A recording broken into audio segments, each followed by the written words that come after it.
At first, it feels like a glitch rather than a catastrophe, like the kind of brief flicker you barely register when a storm rolls through and the lights blink once before returning.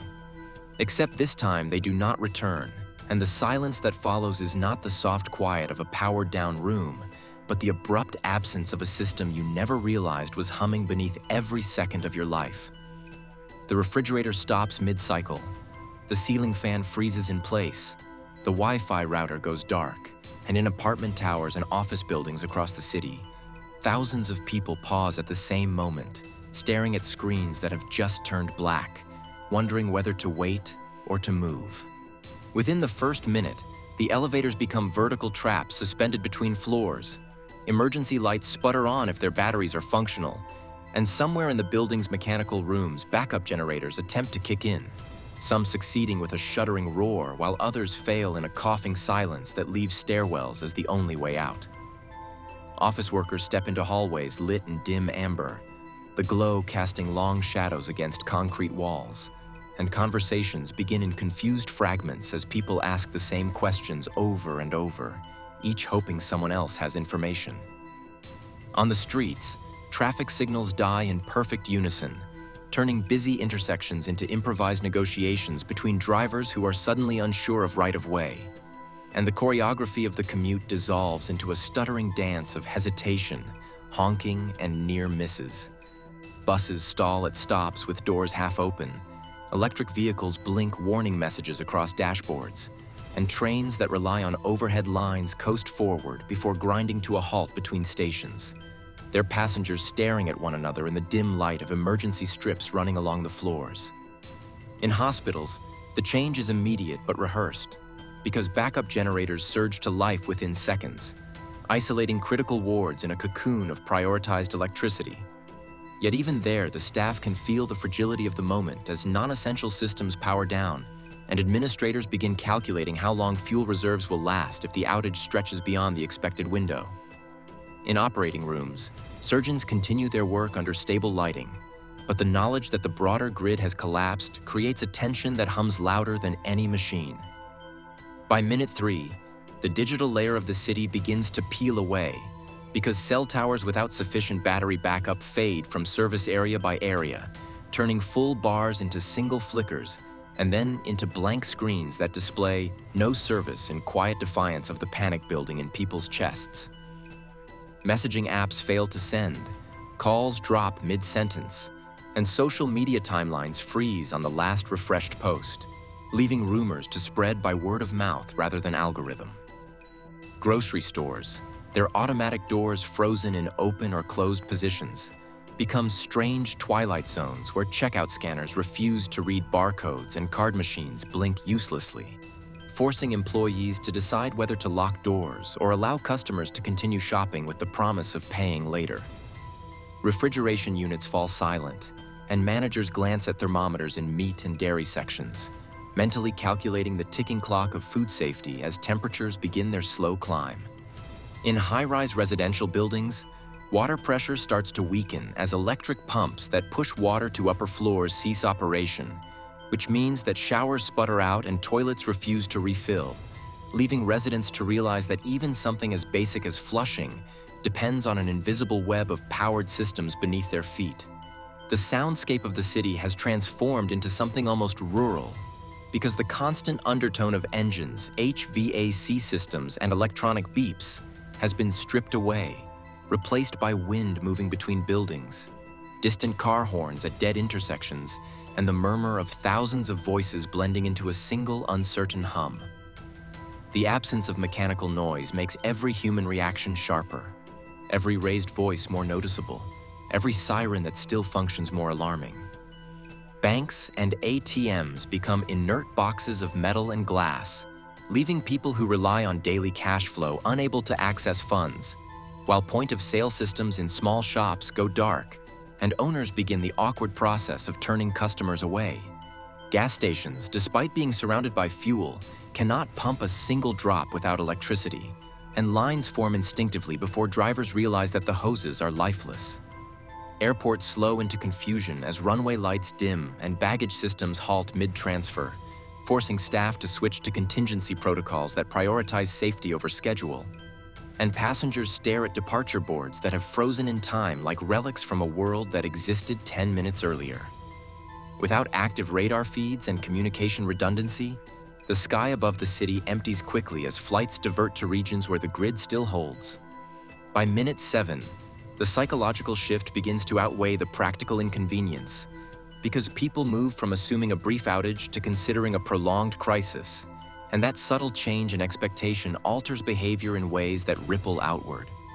Parents rush to schools unsure whether dismissal procedures will activate. Employers debate whether to send workers home into gridlocked streets, and neighbors who have never spoken before make eye contact in hallways, silently acknowledging a shared vulnerability. Data centers with robust backup systems continue to operate for the moment, but the strain is measurable as diesel generators burn through fuel and cooling systems operate in a delicate balance that cannot be sustained indefinitely without external power, meaning that the internet's backbone is living on borrowed time.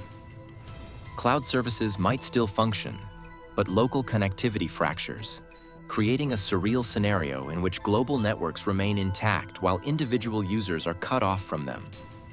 Hospitals and emergency services become the city's anchor points, yet even they begin triaging power usage, turning off non-critical lighting, postponing elective procedures, and monitoring generator performance with the awareness that refueling requires transportation networks that are themselves compromised.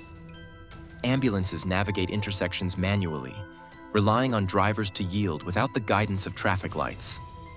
By minute 9, apartment buildings grow warmer or colder depending on the season, because climate control systems have stopped and sealed windows trap whatever air was present at the moment of failure.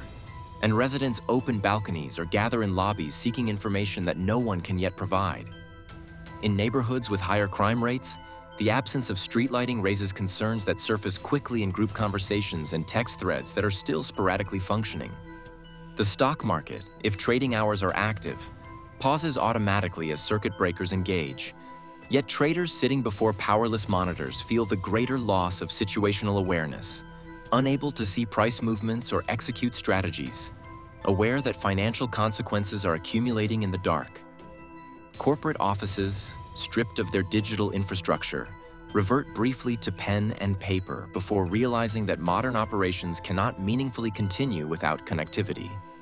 At minute 10, the city has not descended into chaos, but it has shifted into a suspended state where every system is operating on contingency, and every resident is acutely aware of dependence on a network they rarely think about when it functions correctly. The question hanging in the air is no longer whether the power will return in seconds, but how long batteries, generators, patience, and social order can last if it does not. Streetlights remain dark as dusk approaches in some parts of the city, and the absence of illumination transforms familiar blocks into uncertain terrain, altering the perceived safety of spaces that felt routine earlier in the day. Restaurants close their kitchens because ventilation systems cannot run, leaving patrons to step outside into streets that feel wider and emptier than before. Subway systems, dependent on electricity for propulsion and signaling, become static corridors filled with stranded commuters who must be escorted along tracks by transit staff, their phone flashlights creating a constellation of small beams in underground tunnels. Above ground, rideshare apps fail to match drivers with passengers, and the gig economy that thrives on constant connectivity simply pauses. Police departments activate emergency protocols, deploying officers to major intersections and critical infrastructure points, while dispatch centers rely on backup power to continue receiving calls. Though the volume is higher and the information is murkier without digital mapping tools updating in real time. Fire stations prepare for an increase in incidents related to candles, generators used improperly, and traffic collisions at uncontrolled junctions. In residential neighborhoods, people begin checking on elderly neighbors who may rely on powered medical devices. And those devices, if not connected to battery backups, present immediate risks that escalate quietly behind closed doors. Pharmacies cannot process prescriptions electronically, which means that even routine medical needs become complicated within minutes. Water treatment plants operate on emergency systems if they can, but the distribution network is vulnerable, and officials quietly monitor pressure levels to ensure contamination does not seep into lines as pumps falter. Wastewater facilities, similarly dependent on electricity, face the possibility of overflow if the outage persists, creating public health risks that extend beyond the initial darkness. Media outlets scramble to broadcast information using generator power. Yet without widespread internet access, their reach is limited to traditional radio signals, which suddenly regain a relevance many had forgotten, as battery-powered radios become one of the few reliable sources of updates. In homes where such devices still exist, families gather around static-laced announcements that attempt to provide reassurance without full clarity. The economic heartbeat of the city slows dramatically because transactions halt, production lines stop, and service industries close their doors, turning what might have been a normal workday into a frozen tableau of half-completed tasks. Construction sites fall silent as electric tools power down, leaving cranes motionless against the skyline. As the 10th minute closes, the most profound realization is not the darkness or the silence, but the interconnectedness that has been exposed, because electricity is not merely a utility, but the central nervous system of the modern city, coordinating movement, communication, commerce, healthcare, and comfort in a seamless flow that feels invisible until it stops.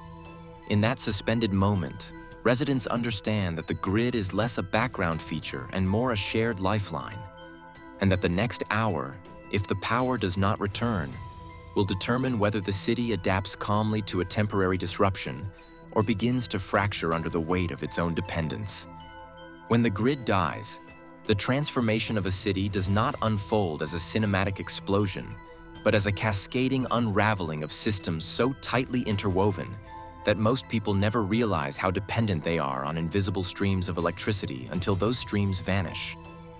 In the first few seconds after power loss, there is confusion rather than panic, reminding residents and policymakers alike that resilience is not an abstract concept, but a measurable capacity tested the instant the lights go out.